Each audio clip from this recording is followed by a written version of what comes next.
Girbeagly!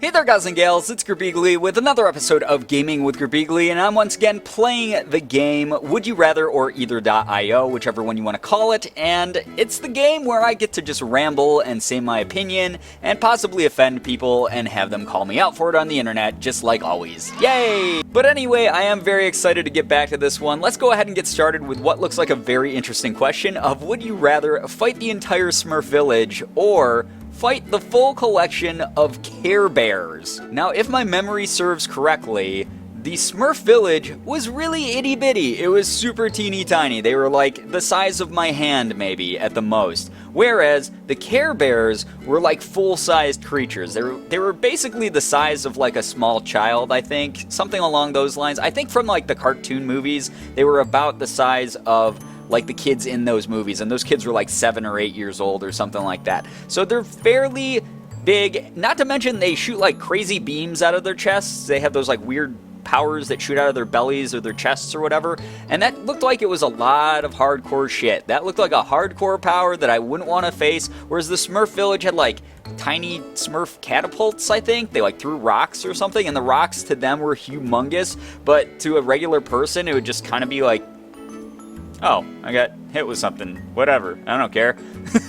Something like that. So, not to mention, I could just step on all the Smurfs. That'd be really easy. Like, I just stomp on stuff and kick their houses over. That's really, really easy. So I'm going to go ahead and fight the Smurfs because they're just itty-bitty dum-dums. And it looks like 53% of people agreed with me. Really? 53% of people, that's it? That was like a really close one. I thought more people would want to fight the Smurfs, whereas the Care Bears are like actual bears. You don't want to fight actual bears. That would suck. Especially because they weren't just actual bears, they were actual bears with superpowers. What the hell, guys? What's wrong with you? Would you rather instantly learn the piano perfectly or instantly learn the guitar perfectly? Now, I've talked about this before, and I am a huge supporter of the piano. I love piano. I think that piano music is beautiful. I think that it has such a great dynamic range. I really do appreciate the guitar, especially because it comes in so many different formats. You can play an electric guitar and just like, oh, excuse me guys, I got the burpees already, but you can just wail on it and just completely shred some sweet chords, dude. Or you can play beautiful acoustic guitar, and that's like a really nice scope as well. But me personally, I really like the piano. I can play a little bit of piano already, but I can't play it perfectly. I'd love to know how to play a bunch of my favorite classical pieces from growing up. So let's go ahead and click that one. And it looks like less people would want to do that. More people are along the lines of the guitar, which is dumb because if you learn piano, then you can play the keytar too, guys. That's the most rockin' instrument ever. Would you rather sleep only 3 hours a night on an extremely comfy bed or sleep as long as you want on a cold rock? So I don't know how much this question actually applies to me, just due to the fact that if you guys follow me over on Twitter, you know I barely sleep as is. Like, I'm up at weird hours of the night, and then I'm up at weird hours of the day, and sometimes I get like 4 hours of sleep, and other times I get like 12, and my body's just insane, and I'm all over the place, so I don't have much of an actual sleep schedule. So this one's kind of tough for me because I don't know if I would actually survive off of only 3 hours a night every single night. I can do it now and then because I get restless, and I grew up with mild insomnia, so that sort of gets in the way sometimes. But I don't know, like, I'm the type of person who can get pretty comfy almost anywhere I am, and I actually like it when where I sleep is a little bit cooler than it is like mega warm. When I'm too warm, I get really groggy and I get sort of grumpy, and it's also very hard to like get up and do stuff. I feel like if I slept on a cold rock, I might wake up and be like, oh god, that's uncomfortable, and I'm also really cold. Ugh, time to get up and do shit so that I get away from this horrible rock bed that I have for whatever goddamn reason. So I think I'd rather sleep on the cold rock and just survive off of as many hours of sleep I could get a night from that. Some nights I might not even go to bed. Who knows? I have no idea. So I'm going to go ahead and click that. It has more freedom to it in my mind. And once again, guys, I'm in the minority of 35%. 65% of people would rather sleep in the nice comfy bed, and hey, you know what, guys? Enjoy your 3 hours of sleep. I'm asleep as much as I want. It's going to be like camping. That's what it's going to be like, guys. I'm like camping outside in the great outdoors, and it's going to be wonderful, and I'm going to toast marshmallows. And I still don't know what the fuck's wrong with me, but hey! If you could be a duck hero, would you rather be Phantom Duck or be Darkwing Duck? Okay, so I don't know who Phantom Duck is, honestly. Darkwing Duck, I remember, was part of Tailspin, I think? It was either, no, it was DuckTales, that's what it was. It was DuckTales from the old 90s cartoon DuckTales. I really loved DuckTales, it was a lot of fun. And Darkwing Duck was actually one of my favorite portions of that show. I always wished that he had his own show. He might have even gotten one, I can't remember very well. But Darkwing Duck, it was like, Darkwing Duck! And it was this cool Caped Crusader who's a vigilante at night and beat up criminals, and that was really neat to me because I was like in a Batman phase back then. And Phantom Duck, once again, like I said, I don't know who Phantom Duck is. You guys can let me know down in the comments, but I'm gonna go ahead and click Darkwing Duck. He's my man, he's my dude. He's also the losing choice. Why is he the losing choice? Why? Darkwing Duck is the shit. He's really cool. Whatever, guys, whatever. Let's move on. Would you rather be able to only speak in lull speak or be able to only type in leet speak? Oh my gosh. Alright, so this one's like really annoying because both of those things are terrible. They're awful. Anyone who does either of those things exclusively, you're a bad person. I'm telling you right now, you're bad. Now there's a lot of implications to this one. On the one hand, only being able to speak in lull speak would hinder you in the sense that, you know, if you went in for a job interview and you were talking to the interviewee and you were only being like, lol, yeah, me be the best at that job, please give, like, I would stab you. If I was the interview person, I would probably stab you to death. That's just being honest with you. On the other hand, if you were typing only in leet speak, that same resume that you sent in for said job interview would probably not make it much past the shredder. They would probably see it and they would go, yeah, we're just gonna throw that out. That doesn't look good at all. Why would he write this? This is a terrible resume. Who writes like this? An idiot? Yeah, an idiot. So we're not gonna hire him. So you'd never even get the job interview to begin with. So I don't know, guys, that one is like really tough. The way I look at it though is if I was able to still speak regularly and only type in annoying leet speak, I'd still be able to talk to people on a daily basis. I would be able to walk into the store and ask the guy who works behind the counter, hey, where do I find this, without sounding like a complete moron. So I'd still be able to go out into the real world and survive, whereas if I was only able to speak in lull speak, I mean, most of the communication I do with people is face-to-face. You know, I live with Morgan, so we talk all the time. If I was constantly talking in lull speak, I'd hope that she stabbed me to death. I really hope that that would happen. It would be horrible. So I'm going to go ahead and I'm going to click be able to only type in leet speak and see where it leads me. It looks like I'm finally in the majority. 54% of people. Once again, really close, guys. Like, really, like, some of you would rather just type to people and in the regular, I don't know, please give subscribers, please. Would you rather hang out with Pooh Bear or hang out with Baloo from the Jungle Book?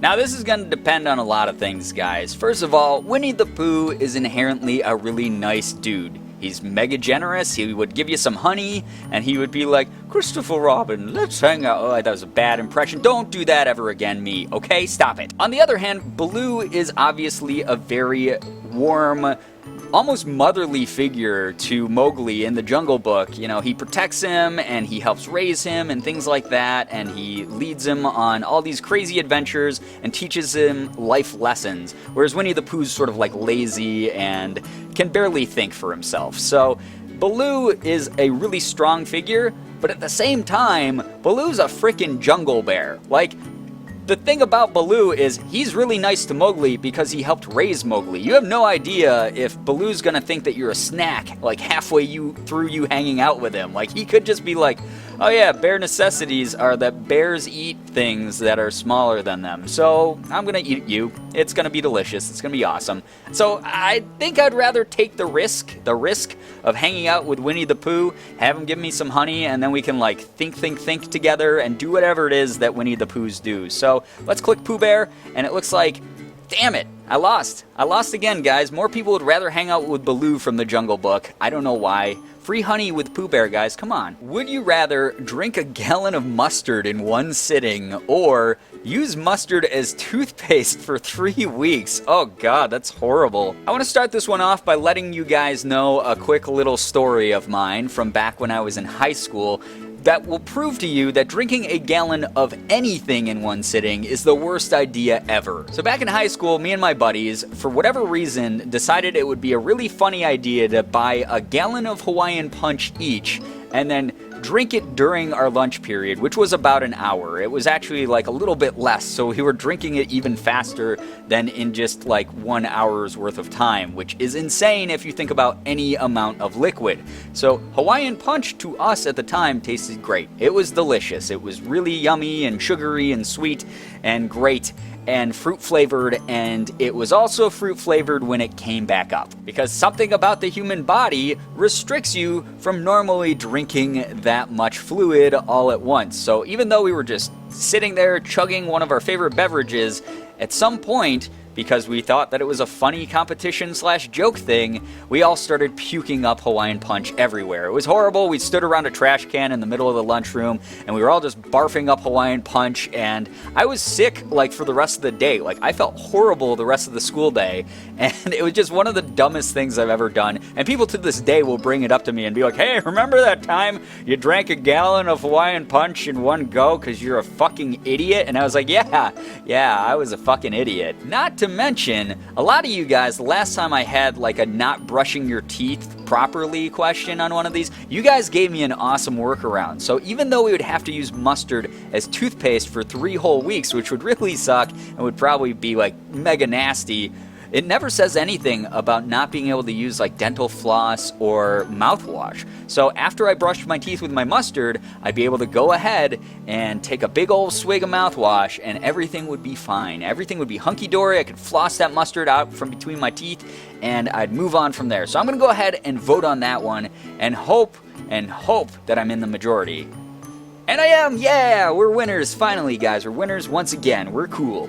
And by cool, I mean I drank Hawaiian Punch and barfed it up all over my school cafeteria. Would you rather kill someone and have nobody know, or not kill someone but have everyone think you did? Holy shit. Alright, so we're in some dark territory here, guys, and this is where you get to judge me even harder, because if I killed someone and then had nobody know about it, I mean, I guess technically you guys wouldn't know about it either, except for me making this video letting you know that I might have killed somebody before. But seriously, that would be pretty fucked up. You know, I would have to live with that guilt the rest of my life unless I was a complete remorseless psychopath who could just keep that bottled up forever and be fine with it. But killing someone is pretty hardcore. If I were to kill someone, it would have to be like in self-defense or in the defense of someone that I loved or some other extreme situation.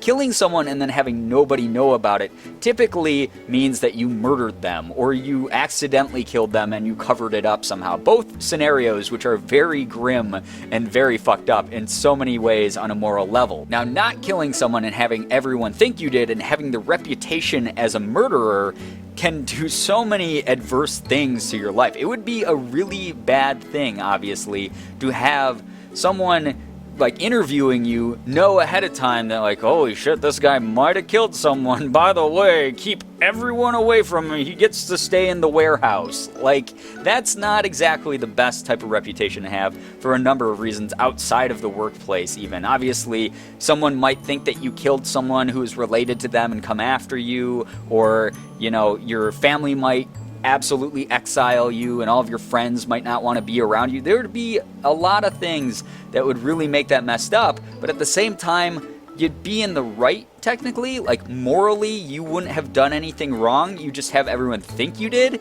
But that, once again, brings up the entire conversation of perception, like social perception versus individual perception. You individually would perceive yourself as like, hey, I'm not in the wrong here. People should feel bad for me because this is happening to me. I didn't do anything bad. But it wouldn't matter because society still, technically, everyone would still be like, that dude's a murderer and he's screwed up and we all don't like him because he's a murderer. So I don't know, you wouldn't be able to escape that reality even though you hadn't in reality done anything, and my brain's exploding. With that all being said, I honestly, like I said, I'd rather not kill someone. The thought of it makes me feel kind of icky. Like I said, I would be able to do it if I had to. I'd absolutely be able to do it. Like I said, if it was an extreme case of someone like threatening a family member, sure, I might have to go take them out. Like I said, I'd prefer not to, so hey, let people think what they want to think, and I'm gonna hang out with the other 25% of people who think that's the right thing to do. But anyway, guys, we're gonna end it on that dark, grim, crazy, wacky one that you're probably all judging me for right now, and I just want to say that I have a lot of fun with this series. I'm really glad that a lot of you guys like this because it's just fun to babble and talk about sort of my own inner monologue and how I think and overthink some situations, but it's also been really nice to interact with you guys after these in the comments where you've been telling me your own opinions about some of the answers I've given or what your choice would have been and as to why. I think that's just really cool. It's a great way to get to know each other. But anyway, guys, that's going to be it for this video. I hope that you enjoyed it. If you did, please be sure to hit the like button, share the video, and favorite it. Also, be sure to subscribe to me if you guys haven't already. For those of you who have, thank you so much for all of your support. You guys are the best in the world. I love every single one of you, and as always, it was great seeing ya. Bye-bye.